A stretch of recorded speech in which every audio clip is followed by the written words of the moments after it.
O seu corpo é muito mais sábio do que você imagina. E além de ser muito mais sábio, ele é extremamente responsivo. Ou seja, ele tende a responder muito objetivamente, muito claramente, muito logicamente a tudo que você passa dolorosamente, emocionalmente, e você não resolve.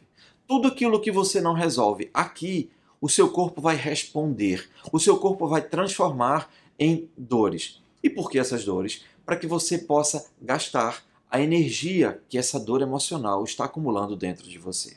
Eu me lembro que há algum tempo chegou uma pessoa aqui das Forças Armadas, uma das Forças Armadas. Quando chegou aqui, ele chegou com um batalhão de exames. Ele chegou com acho que 10 exames e se queixando do seguinte: olha, me indicaram que você poderia resolver o meu problema.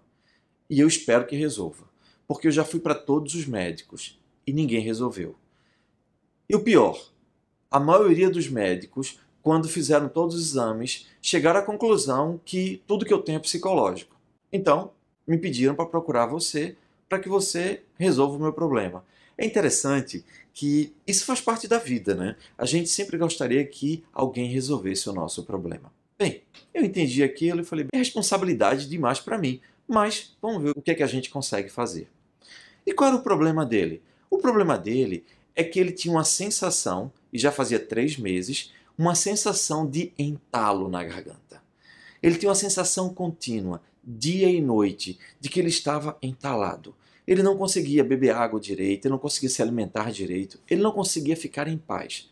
24 horas por dia, ele tem uma sensação de entalo aqui na garganta. Ele disse, olha, eu já fiz endoscopia, já fiz raio-x, já fiz todo tipo de exame, está tudo aqui e não tem nada. Eu fiz as perguntas básicas.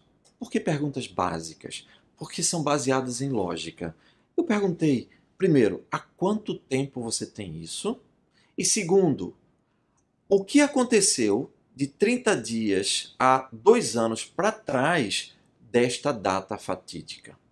Ele me disse, eu estou com isso há 3 meses e de 3 meses para trás, o que aconteceu de ruim? Bem, aconteceu uma coisa, mas eu não sei se tem nada a ver. E foi exatamente no ponto. Ele me disse o seguinte: bem, eu trabalho em um hospital das Forças Armadas. E quando eu tinha 18 anos, eu estava montando guarda lá na frente do hospital, quando do outro lado da avenida eu vi um motorhome. Ou seja, um caminhão com uma casa atrás. E eu fiquei impressionado. Eu corri até lá, rapidamente fiz amizade com o dono do motorhome e ele me contou uma coisa que me deixou fascinado. Ele disse, eu rodo a América Latina toda com esse carro. Eu não tenho onde parar. Eu faço amizade com todo mundo, eu conheço inúmeras culturas, eu me divirto à beça, eu levo a vida que ninguém consegue levar. Ele olhou para mim e falou, doutor, os meus olhos brilharam tanto naquele momento, que naquele momento eu prometi para mim mesmo que eu iria trabalhar a minha vida toda. E quando eu me reformasse, quando eu me aposentasse, eu ia ter o meu próprio motorhome e eu ia rodar pela América Latina toda. E eu fiquei preocupado naquele momento, quando ele falou aquilo, porque a primeira coisa que me veio à cabeça foi, caramba, ele vai esperar a vida inteira para ser feliz? Em determinado momento da vida dele? Tem gente que é assim, né? Em vez de ser feliz hoje, espera um grande evento para começar a viver. Mas não cabe a mim criticar ninguém. Eu só acolho e aceito. Pois bem, o que aconteceu?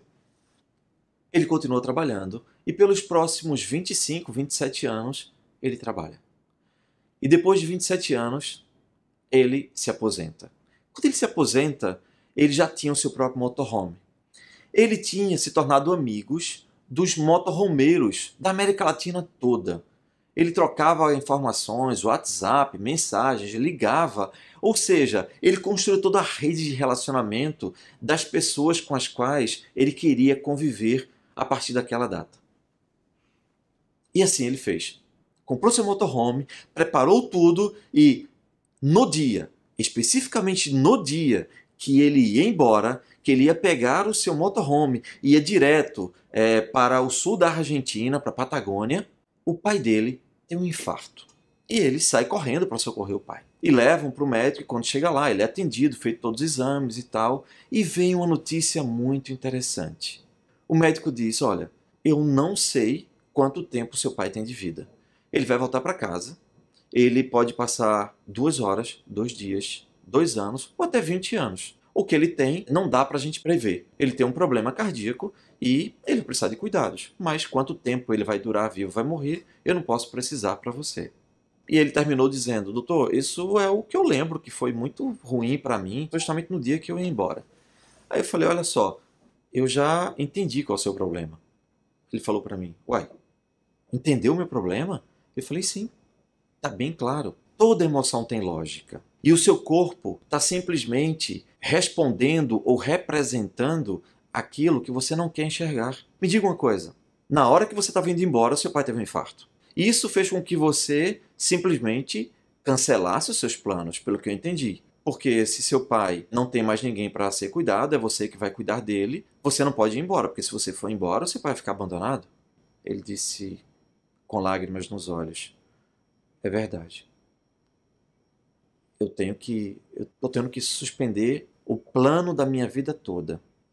E o que eu falei para ele foi, realmente, é muito difícil de engolir uma situação como essa, não é verdade? E foi aí que ele entendeu que o corpo dele só estava travando aqui porque ele não conseguia engolir essa informação. Então, entenda, o seu corpo vai responder de forma dolorosa, de forma realmente terrível em alguns casos, tudo aquilo que você não consegue resolver dentro de você. Eu quero aproveitar e puxar um ganchinho aqui para uma outra coisa. Muitas vezes nós somos vítimas das pessoas. Nós somos vítimas de pessoas que nos aprisionam. No caso desse pai, e é um assunto bem polêmico, mas eu não quero deixar de abordar nesse vídeo, o pai dele, inconscientemente, estava manipulando ele, obviamente. Claro. Mas ele fez isso porque ele botou na cabeça, vou infartar na hora que meu filho foi embora? Não, claro que não. O pai dele só não estava conseguindo lidar com o fato de se sentir abandonado. É só isso. Da mesma forma que ele, o filho, não conseguia lidar com o fato de não poder mais ir embora. Cada um vai responder de determinada forma. E, a maioria das vezes, o que você tem no seu corpo, as dores, os problemas, foram causados antes na sua mente. Agora, é óbvio que essa pessoa não estava somente com esse problema na garganta, com esse entalo, com essa situação difícil de engolir. Ele estava também com depressão. Porque somente depois ele me disse, ele já não tinha mais alegria de viver, ele não tinha vontade nem de tomar banho, de fazer higiene básica. Ele disse que a vida toda perdeu o sentido e ele só queria ficar em cima da cama, dormindo para sempre. Me diga, isso é ou não é sintoma de depressão? E o que é depressão? É excesso de pressão. É uma carga de dor, de angústia, de sofrimento, daquilo que você não consegue lidar tão forte que você não consegue se manter de pé. Você simplesmente sucumbe. Isso é depressão. Então, eu espero que isso tenha ajudado a você entender um pouco mais do que a depressão pode causar, ou melhor, do que o excesso de coisas que não são resolvidas ao longo da sua vida podem causar em você, trazendo inclusive transtornos físicos, inclusive. Ok? Fique com Deus, um grande abraço, nos vemos no próximo vídeo.